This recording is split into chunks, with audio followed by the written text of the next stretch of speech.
Nakts māte ir Kurta Voneguta romāns, kas tiek pasniegts kā fiktīvās autobiogrāfijas pieraksts. No savas cietuma kameras raksta galvenais varonis, amerikāņu dramaturgs, kurš pirms Otrā pasaules kara dzīvojis Vācijā un ir kļuvis par nacistu propagandas balsi Vācu radio. Vienlaikus viņš slepu sadarbojās ar amerikāņu izlūkdienestu. Pēc kara viņš tiek apsūdzēts kā kara noziedznieks. Mēs esam tas, par ko izliekamies, tāpēc mums jābūt ļoti uzmanīgiem, par ko izliekamies. Grāmatā tiek uzdoti būtiski jautājumi par identitāti un morāles dilēmām. Vai cilvēks ir tas, ko viņš dara, vai tas, ko viņš domā? Grāmatas varonis tiek tiesāts par kara noziegumiem, lai gan pats uzskata sevi par slepenu varoni.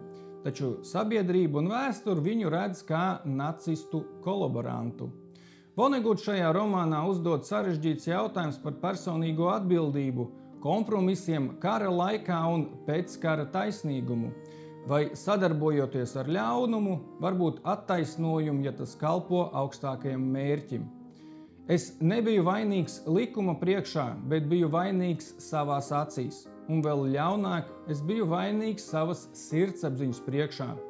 Nakts māte ir ironisks un filozofisks izaicinošs romāns, kas liek lasītājam apšaubīt pašsaprotamo, morāli, identitāti un vēstures taisnīgumu.